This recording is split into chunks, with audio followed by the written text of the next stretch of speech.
जिस रिश्ते की आपके जीवन में कमी हो वो रिश्ता आप ईश्वर से जोड़ लीजिए। परमात्मा से जोड़ेंगे तो वो जरूर निभाएंगे। भाई और बहनों, कैसे?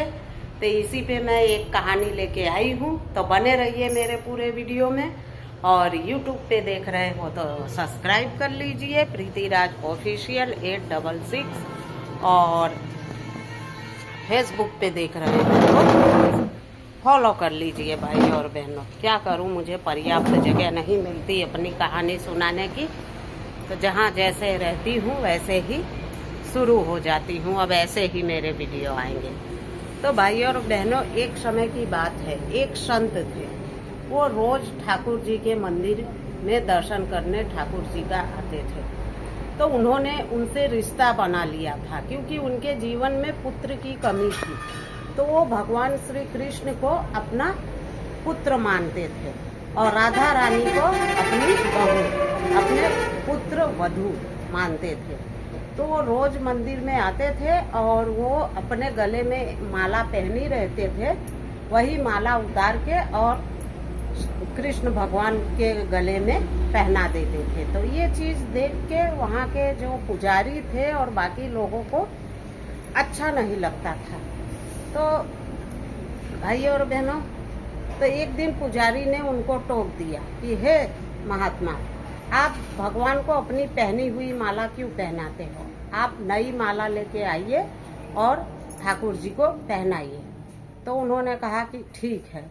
तो फिर वो गए और बाजार से एक नई माला लेके आए और ठाकुर जी को पहनाने लगे। और ठाकुर जी को पहनाने लगे तो पहनाया तो वो माला टूट के गिर गई। फिर दोबारा पहनाया, फिर माला टूट के गिर गई। फिर दोबारा पहनाया, वो माला बार बार जोड़ जोड़ के वो पहनाते थे और माला टूट जाती थी। तो ये चीज देख के वहाँ के जो पुजारी थे उन्होंने उनको अचंभा लगा और उन्होंने वो साधु महात्मा से क्षमा मांगी कि हमें क्षमा कीजिए, हमें नहीं पता था कि ठाकुर जी को आपकी ही पहनी माला पहननी है, माफ कीजिए। तो उन्होंने कहा कोई बात नहीं। फिर उन्होंने अपनी पहनी हुई माला जब भगवान श्री कृष्ण के मूर्ति में पहनाते हैं तो वो माला वो पहन लेते हैं। तो ऐसे ही दिनचर्या उनकी, रोज वो मंदिर आते थे, भगवान श्री कृष्ण के ही दर्शन करते थे। और उनकी आदत थी कि बाहर से ही वो आवाज लगाते थे, पुजारी जी मैं अंदर आ रहा हूँ। तो पुजारी जी क्या करते थे, राधा रानी का जो मूर्ति के सामने पर्दा था वो पर्दा कर देते थे। वो राधा रानी को नहीं देखते थे। क्यों? क्योंकि वो राधा रानी को अपनी पुत्र वधू मानते थे, इसलिए वो अपनी बहू का चेहरा नहीं देखते थे। सिर्फ बाके बिहारी कृष्ण भगवान का दर्शन करके और चले जाते थे। तो रोज की उनकी आदत थी कि मंदिर के बाहर आते थे तभी वो आवाज लगाते थे और पुजारी जी आके राधा रानी का पट बंद कर देते थे, पर्दा गिरा देते थे।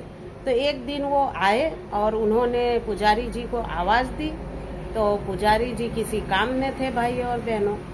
तो पुजारी जी ने सुना नहीं और उन्होंने जब 2-3 बार आवाज दी तो क्या हुआ चमत्कार कि राधा रानी खुद मूर्ति में से निकलती हैं और अपना पर्दा गिरा लेती हैं।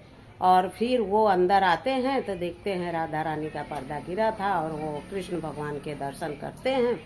और जब जाने लगते हैं तो पुजारी जी वहाँ आते हैं तो पूछते हैं कि अरे महात्मा जी, आपने आज मुझे आवाज ही नहीं दी, तो ये पर्दा किसने गिराया?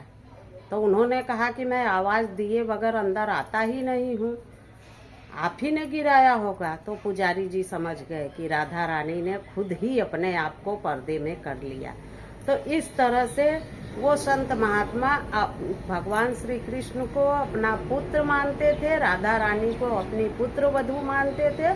तो भगवान ने भी उनसे वैसा ही रिश्ता रखा। राधा रानी ने भी अपने ससुर के जैसे रिश्ता रखा, जो वो खुद मूर्ति में से निकल के आई और पर्दा कर लिया। ये चीज वो पुजारी भी समझ गया और वो संत महात्मा जो थे वो भी समझ गए। फिर संत महात्मा क्या करते थे कि वो मंदिर के अंदर उन्होंने आना ही बंद कर दिया कि राधा रानी को तकलीफ हो जाती है पर्दा गिराना पड़ता है, तो वो बाहर से ही प्रणाम करके और चले जाते हैं। तो इस तरह से भाइयों और बहनों, इस कहानी का मतलब यही है कि हम अगर भगवान से कोई भी रिश्ता जोड़े तो परमात्मा जरूर निभाते हैं। तो कैसी लगी मेरी कहानी? अच्छी लगी हो तो लाइक कमेंट जरूर कीजिएगा, और YouTube पे देख रहे हैं तो लाइक शेयर कमेंट सब कुछ कर दीजिएगा भाइयों और बहनों। इसी के साथ चलती हूँ, फिर मिलती हूँ किसी नई कहानी के साथ। राधे राधे।